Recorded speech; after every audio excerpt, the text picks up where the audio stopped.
తర్వాత గురువుగారు ఇందాక మనం ఉగాది పచ్చడి గురించి మాట్లాడుకుంటూ ఈ షడ్రుచుల సమ్మేళనం అంటే జీవితానికి అన్వయిస్తూ చాలా చోట్ల వర్ణనలు కూడా ఉన్నాయి. అంటే జీవితం అనేది షడ్రుచుల సమ్మేళనం అనేది తెలియజేస్తుంది అనేది. ప్రత్యేకించి ఉగాది నాడు ఈ షడ్రుచులని ఎందుకు సేవించాలి, దీని ఆంతర్యం ఏంటి గురువుగారు? అంటే మన పూర్వీకులు ఏది ఆచారంగా తీసుకొచ్చినా ప్రధానంగా ముందు దృష్టిలో పెట్టుకున్నది ఏది అంటే ఆరోగ్యాన్ని దృష్టిలో పెట్టుకున్నారు.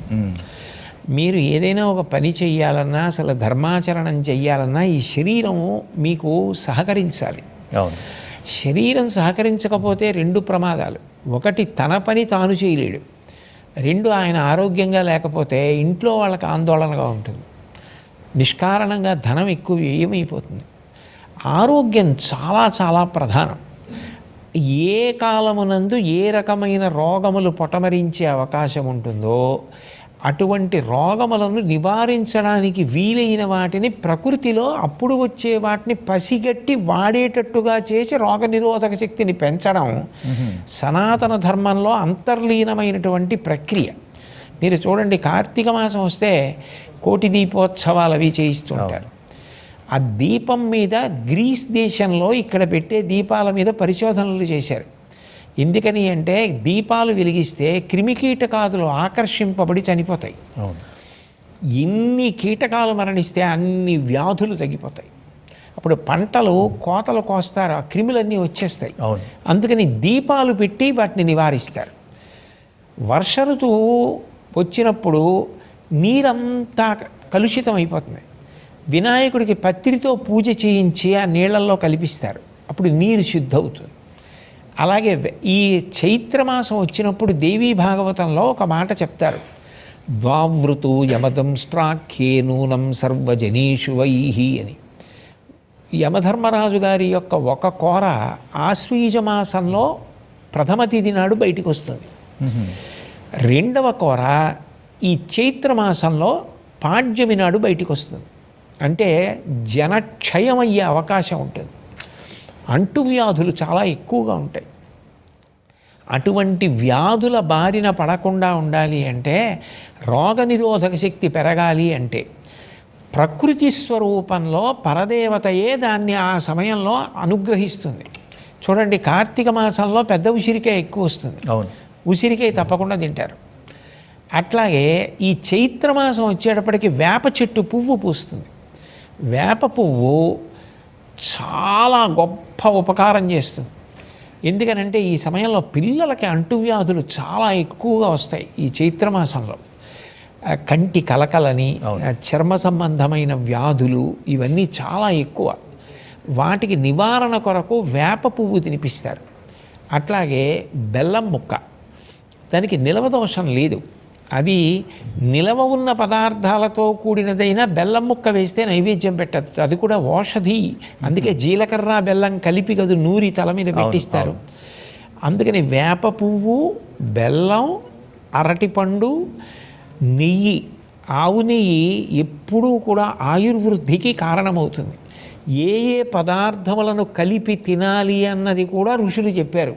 యద్వర్షాదౌ నింబసుమం శర్కర గుడాంల ఘృతైర్యుతం భక్షితం పూర్వయామేస్య తద్వర్షం సౌఖ్యదాయకం అని. అంటే పాడ్యమి తిథి నాడు సూర్యోదయాత్ పూర్వమే నైవేద్యం పెట్టి యద్వర్షాదౌ నింబసుమం, ప్రధానమైంది ఏది అంటే వేప పువ్వు. వేప పువ్వుకి నింబసుమం గుడాంల ఘృతైర్యుతం, గుడము అంటే బెల్లం, ఆమ్లము అంటే చింతపండు రసం, అది జీర్ణశక్తిని పెంచుతుంది. అందుకే మన వాళ్ళు ఎక్కువగా పులిహోర నైవేద్యం పెట్టడం అన్నది చాలా ఎక్కువ. ఎందుకనంటే ఒక్కొక్క చోట ఒక్కొక్క నదీ జలములు తాగిన వాళ్ళకి ఒక్కొక్క రకమైన జీర్ణశక్తి పెరగాలి. మీరు గంగా నది నీళ్లు తాగేవాళ్ళు మధుర పదార్థాలు ఎక్కువ తింటారు, పాల పదార్థాలు ఎక్కువ తింటారు. మీరు గమనించండి, గోదావరి నది నీళ్లు తాగేవాళ్ళు ఊరగాయలు ఎక్కువ తింటారు, వేడి చేసే పదార్థాలు ఎక్కువ తింటారు. మీరు అట్లాగే ఒరిస్సా వైపు మహానదీ ప్రాంతం వైపుకి వెళ్ళండి, నింపుకుంటుంది. వాళ్ళు ఆవ సంబంధమైన పదార్థాలు తింటారు, ఎక్కువ స్నానం చేస్తారు.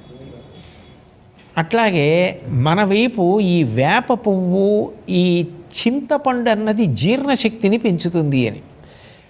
కాబట్టి వీటిని కలిపి నెయ్యి తనంత తానుగా ఆయుక్కారకం. ఆశీర్వచనంలో కూడా ఘృతం పిబేత్ అని ఆశీర్వచనం.